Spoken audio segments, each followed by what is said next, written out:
Hello, আমাকে বলছেন? আপনি শুনুন, আপনি কি আমাকে ধমক দিচ্ছেন? আপনাকে ধমক দিচ্ছি। জি, আসসালামু আলাইকুম। ইসলাম।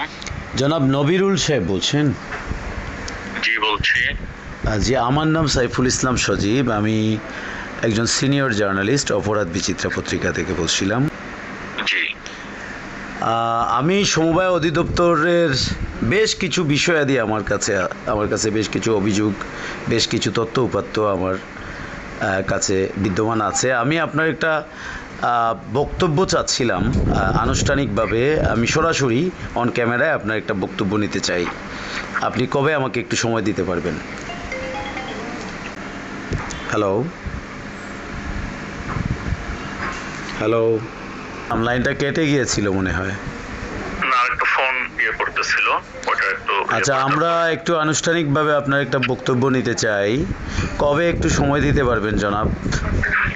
আপনি যে বিষয়ে দিবেন, আপনি আমাকে কোশ্চেনারি দেন, আমি অথরিটির সাথে আলোচনা করে পারমিশন নিব, কারণ আচরণ বিধি অনুযায়ী তো আমাকে পারমিশন নিয়ে কথা বলতে হবে। তো আপনি আমাকে একটু কোশ্চেনগুলো আমি সমবায় অধিদপ্তরের একদম শুরু থেকে শেষ পর্যন্ত, সেই শরীফ সাহেব থেকে শুরু করে এই পর্যন্ত বিভিন্ন দুর্নীতি, অনিয়ম এবং বিভিন্ন জি, আপনার বক্তব্যের ব্যাপারে আমার কোনো আমি এই তো এগুলো যেগুলো বলছি, আমি এটাই জানতে চাচ্ছি এবং সরাসরি জানতে চাইবো।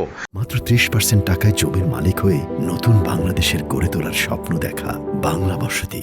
আপনি কবে জি, আমি আমার অথরিটির আপনি পারমিশন নেন, আপনি পারমিশন নেন, সমস্যা নাই। কিন্তু আমাকে একটু কোশ্চেনগুলো দেন না, কোয়েশ্চেনগুলো এই যে বললাম, সেই শরীফ সাহেব থেকে শুরু করে সমবায় অধিদপ্তরের গত 17 বছরের বিভিন্ন দুর্নীতি, অনিয়ম, ঘুষ বাণিজ্য, বদলি বাণিজ্য, এরপর তদবির বাণিজ্য, তারপরে ওই যে বিভিন্ন যারা বিভিন্ন সমবায়ীদেরকে দিয়ে যে বিভিন্ন ধরনের সমস্যার সৃষ্টি করে তাদের কাছ থেকে ফায়দা নেয়া, এই সমস্ত বিভিন্ন তথ্য উপাত্ত আমাদেরকে, আমি নিজেও একজন ভুক্তভোগী। আমার অফিস থেকে 3 জনকে গ্রেফতার করে দেওয়া হয়েছে গত 16ই জুন 2025 সালে।